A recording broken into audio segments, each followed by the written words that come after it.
Alright, simple video today. I'm here with Jake. We're at his house. Hi guys. And I went into Itaewon today, support the local economy there. And I bought some good beers. And we're going to drink them. He's going to say what he thinks about he's a man of few words. Yeah. What's your philosophy on drinking beer? Just drink it and enjoy it. Right. He's not Mr. Philosopher. So that's why I wanted you in the video. Yep. He can give us kind of the normal perspective on this stuff. So first one is a classic. It's the Chill Hops, Hops and Chill Double IPA, New England, double IPA. Now this one's very special. The first beer ever made by myself, Nick himself, gave me Nelson Sauvin hops to use for free. So I used those in my beer. I sent him a bottle. He really liked it. This is double dry hopped with those same hops. That's the only hop in here. So I'm pretty pumped about this one. I specifically went to get this beer specifically today, and they had it at Dalmec Super. Well, IPA is my favorite, so I'll be very judgmental. That's true. Jake does love his IPAs. Oh God, look at the color on that. That's hazy as hell. I'm gonna try and make sure we get equal amounts. So kind of. You can have a little bit more. Oh, thanks, man. Because you bought it. This was $12.9 at the store, so it wasn't cheap. Yeah. It's not a rip-off, but that is not cheap, especially for a domestic beer. Yeah. So I like this little girl. Is that this label? Is that like a doll or? Yeah. Kind of looks like the Squid Game girl. Looks a little bit scary though. This beer is a bit scary. This is like the most expensive hop you can get, basically. I don't know, one of the most.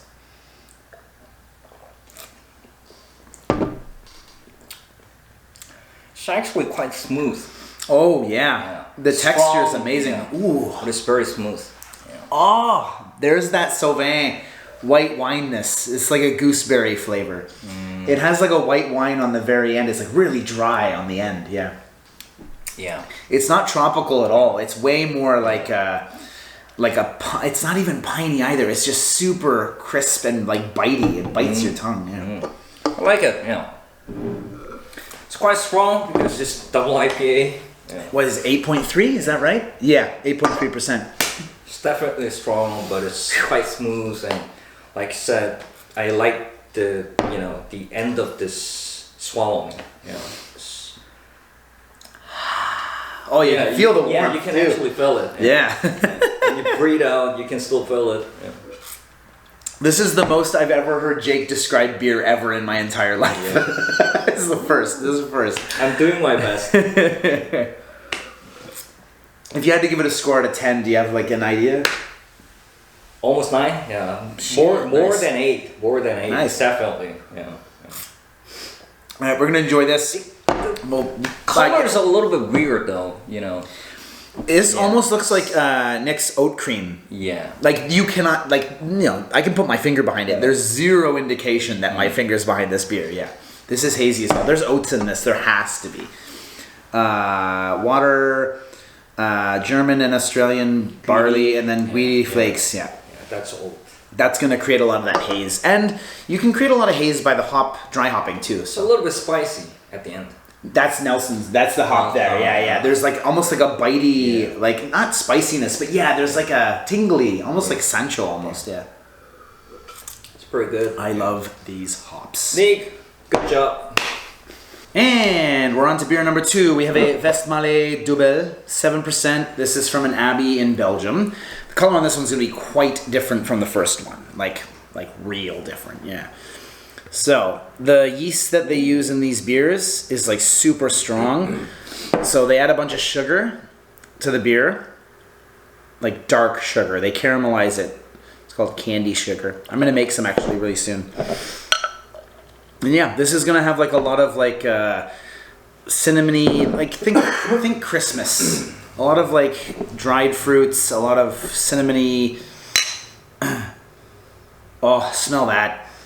Good Lord. Bananas. Yeah, it smells like Koreans like banana cake. Yeah. Yeah. A banana kick. Yeah. Yeah. It smells exactly like that. Look at the head on there too. Yeah. This stuff is carbonated, like way over carbonated when they bottle it and stuff, which results in this really nice head. Yeah. Alright.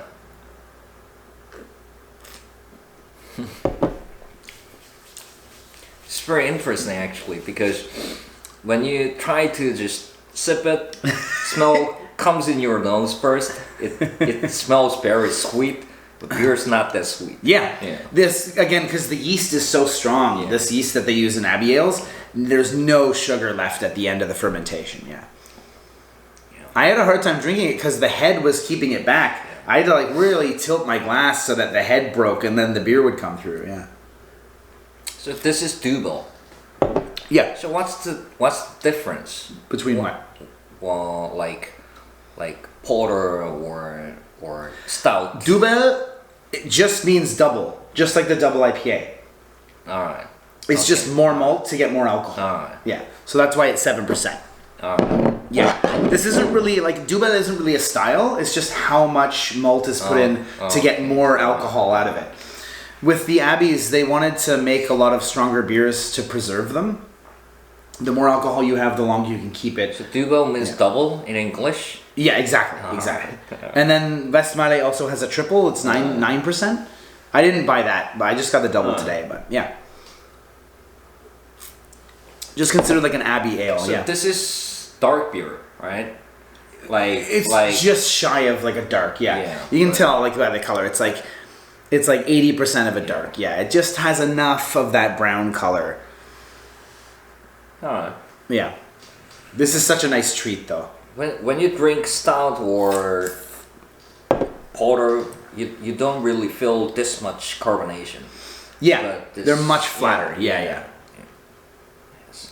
There's less roasted notes in this too. Like a nice stout will have a lot of not burnt but like roasted coffee almost. Yeah, right. This is much more on like the dried fruit banana end of things. Yeah.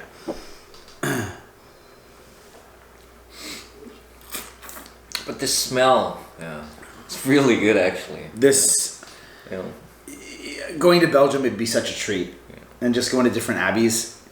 I'm reading a history book on the history of beer, and a couple of guys from the U.S. wanted to make abbey style beers, so they went to Belgium. And the number one advice they have if you go to Belgium to try abbey beers, bring a monk with you. It opens way more doors to like tours and like special samples and stuff. So find a monk first and then go to Belgium. That's your secret key, to getting the best experience on an abbey tour, It's quite interesting though. This beer, it's like it's mixed with like lager. The dark beer like porter mixed with lager. Like the drinkability of a lager. Yeah. That's another thing, Jake. Yeah, that's true. Like as far it looks thick and it looks kind of like overly sweet. And like really heavy. Yeah, but it's not. It's the drinkability of it is so just downable. Oh my god, it's very deceiving from the look of the beer. Yeah, and that's again because I keep talking about the yeast. There's no sugar left over. So it is either it's not dry in like a bitter sense. It's just the banana flavors and those fruit flavors are totally not accompanied with a sweetness to it. Right. It's like a very dry banana and raisiny kind of thing. Yeah. A little bit of cinnamon. Yeah. Well, usually dark beers are quite heavy, but this is very light. Yeah, these are always I don't drink a lot of the Trappist stuff, and not because they're expensive. They're harder to find generally, but yeah, this is such a nice treat every once in a while. Just have a really nice, But the smell is really good, man. It's really good. You know, when you try to just sip it, smell always comes first, and it deceives everything. Right? Oh yeah, like hand in hand, nose and mouth. On my last sip here, I'm gonna sip it and then I'm gonna blow it out my nose and see what happens. I have hot sauce in my mouth still from the pizza. Shit. Anyway, we had some pizza.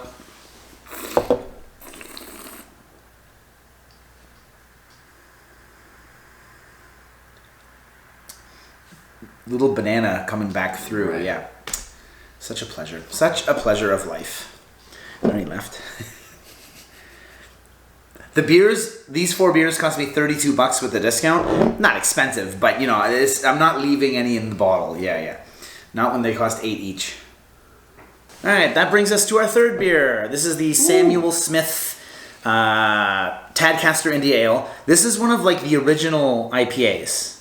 Like this brewery started in what did I say earlier? 86, right? 1786. Basically almost 250 years old. But they used to make IPAs in London to ship down the Thames. It turns out the water in London's not really good for making pale ales or IPAs. So they moved this up to Yorkshire near Manchester. This is one of the first IPAs in the world. This is one of the original ones. So Guys, this is for the Queen. To Queen Victoria. Yep. Wow, wait. Well, at least, yep. I'm not that old. Was it Victoria? On the label it says, this is Victoria. actually one of those like companies even. Yeah. That was Victoria. Contractor to Her Majesty's Queen Victoria's forces. Yeah. Forces though. Forces. This is what they would give the military in India. Yeah, look at the color on that too. Oh, yeah, Jesus. I love it. Ooh. I'm excited. Yeah, man. So I imagine they're using British hops in this I love too. the color. Yeah, like a lot of IPAs you're gonna get are gonna use American hops. But This being a is British British. IPA, yeah, they're gonna be using British IPA's ones. British. It's Indian, no? It doesn't smell very nice though. It smells kind of like your average ale, yeah. Ew.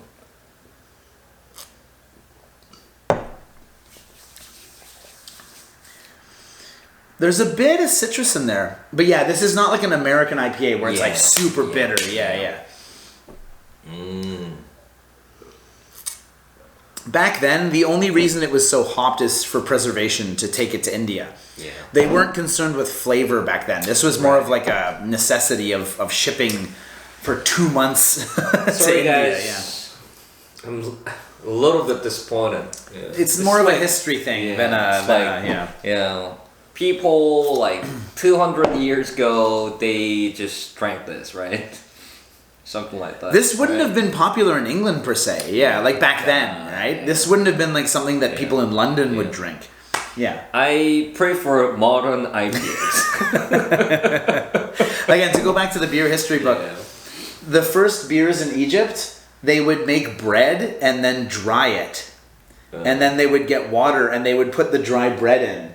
Like there was no malting process, right? It was just, and then they would heat it up and they'd put like all sorts of spices and herbs. Like we're talking like 4,500 years ago in Egypt, right? And the poor people would get like a reed from the river, like a straw, and they would drink it out of a straw. The rich people would have silver ones with a screen on the bottom because it would be full of shit. Not bad shit, but like, you know, you don't want a bunch of herbs coming through, right? You'd filter it through a straw. Yep. I definitely prefer modern ales. This is much more malt heavy. Like it's not super sweet, but there's certainly like a breadiness to it that you don't get in a lot of modern American IPAs. Yeah. It's not so hop forward, It's very smooth actually. Yeah. Actually, I don't really feel anything though. This certainly That's a there's problem. no distinct. Yeah. Yeah, it actually has like kind of a nice balance between the sweetness and the bitterness. Yeah. Which I mean, if you're an IPA hophead kind of guy, this is kind of like, whoa, what the hell is this? Yeah. So my favorite thing of this beer is the color. Dear Samuel Smith. Sorry guys. Your orange color. I definitely respect your business, but British beer gets a lot of shit sometimes, and I'm not trying to make fun of Jake here, but yeah, they get a lot of shit sometimes for being like, I don't want to say boring, but there's a lot of history that they don't want to fuck with, but there is a lot of like, kind of like just pub on a Friday drinkability to them. The Belgian one had a lot of like, we were talking about like, oh, it's like so drinkable and smooth, but there's also like dried fruit flavors and like, but British beers often get a lot of, the German beers are very clean and very downable. These ones, it's bitter, but it's not bitter enough to be interesting, and it's malty enough, but it's not malty enough to be like a nice German lager either. Like these are in a weird place. Yeah. But maybe this is really good beer, but we are just too used to American more than IPA. Our age and where we live, right? We're much more used to the hoppy American style. Yeah, yeah. We're victims of time and place. Yeah. But IPA is originally from the British, right? Of course, yeah. And then the Americans took it and made everyone love it. Yeah. Again, like IPAs kind of took off in the US in the early 2000s. These were not cool, like in England. Like these are not cool beers. Not now. Not like, if you asked your average English person about IPAs, they would much rather drink an American one. Yeah, this has never been a cool drink. This is more of like a slice of history. Yeah. It's more of like appreciating. Kind of like, imagine you were a British soldier in India in 1812 or whatever. Yeah. So speaking of the cool thing about beer in the UK, I asked my British friend, because I'm a big fan of IPA, so I asked them like, well, are British people drinking a lot of ales and IPAs? But they are pretty young actually, and they told me like, no, not at all, because young people these days they drink just lagers because it's much easier. Oh, lager in England will always be the best seller. Yeah. Well, in US too. Yeah, as far as sales go. Yeah.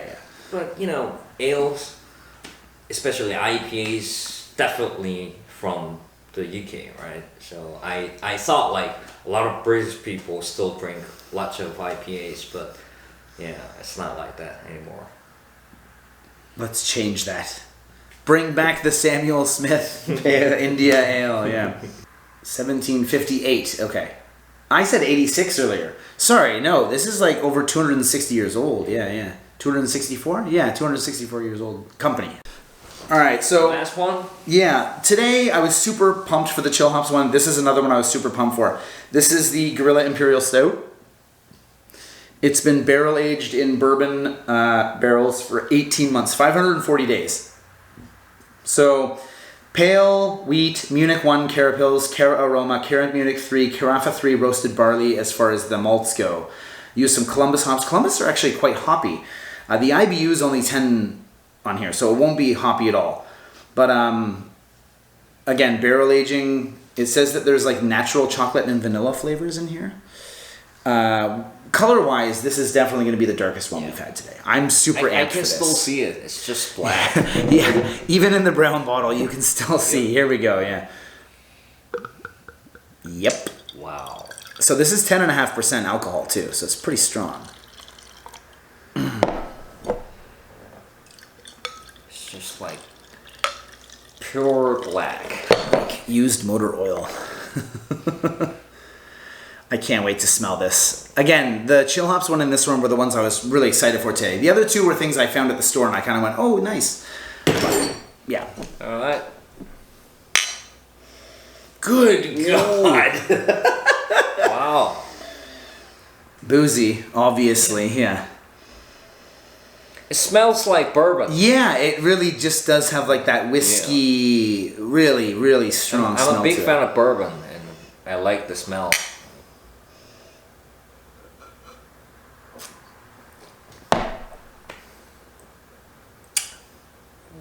That is so fucking good. Yeah.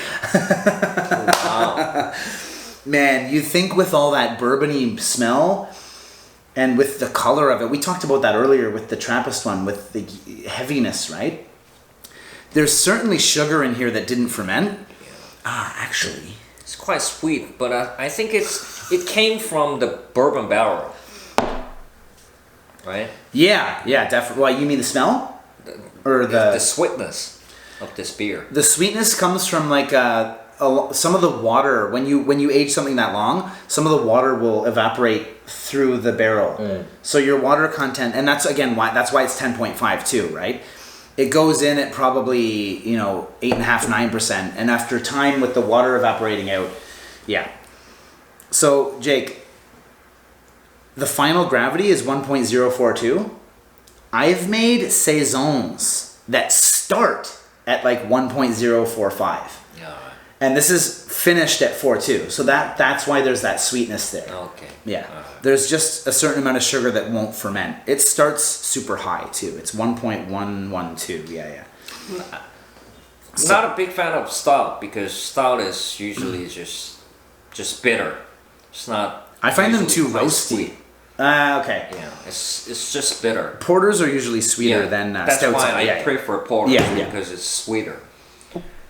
Like imagine Guinness. Guinness is pretty good. I like it, but it's just bitter. That's it. Yeah, but it's watery enough though, where it doesn't have a lot of thickness to it, right? So it's not super heavy. Yeah. But this one, it's like stout mixed with porter, and you just put some bourbon in it. It's there's very like interesting. there's like a milkiness, like a creaminess to it. They said that on the creamy bottle a little too. bit, There's like on the middle there. Yeah, it comes in. There's almost like a. It's not sour. There's almost like a tartness at first. It's not a sour. little bit of Sequent Talcum in there, and then the creaminess comes through, and then that alcohol on the finish. Yeah. The texture of this beer is really fine. There's carbonation in it too. Yeah, that helps too. Yeah. The carbonation isn't over. It doesn't have that like Coca-Cola carbonation to it. Yeah, it's very muted. Yeah. It's very interesting. A couple of weeks ago, I made Jake drink a $10 coffee, and he had a similar reaction to this one. He'd never had a coffee that expensive before, and he goes, "Wow!" It's like, I don't know how to describe it. I've never had a coffee like this. Yeah, this kind of reminds me. I've had a lot of beers. I'm still kind of processing this in my head. Yeah. It's almost like a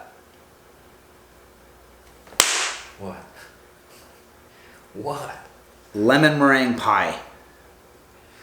It's not quite as sour as the lemony part of a lemon meringue pie, but that meringue on top with that creamy, eggy creaminess to it, milkiness to it. Sorry guys, I never had that pie before, so I have no idea. The next video is going to be Jake and I in Itaewon, and I'm going to get him a slice of lemon meringue pie. But again, the lemoniness is not there. But like I said, there's a bit of tartness on the beginning. So it kind of reminds me of a lemon meringue pie. One thing that again, to go back to the History of Beer book, because I've been reading it for the last 2 days, the author, he splits his descriptions between, like, he wants to be really specific with, like, this fruit and that. But he interviewed a guy who brews in the woods with whatever he can find. And an interesting idea, and I've tried to do this, and I have done this. I don't necessarily want to say what fruits or what herbs. I want to describe, like, a feeling, right? Like, oh, this reminds me of being like at a fair where you can hear the roller coasters and you can smell the donuts being made, right? Like, it's not so much the flavor specifically, but it's like an atmosphere of describing the beer, right? I think that's important too. Right. It's personal, but it still helps you as the viewer, like, imagine. Whereas if I say, like, peaches, you can go, yeah, I know what peaches taste like. But if I describe a scenario or an atmosphere and kind of build, like, a little picture in your head, right? I think that's important, too, to describe these things. Yeah. Even if you don't agree, and maybe it is very personal and subjective, it helps paint the picture of how this tastes or how it feels. It's okay, guys. I have no idea. Yeah. This reminds Jake of being beaten by his grade 8 teacher on his hands.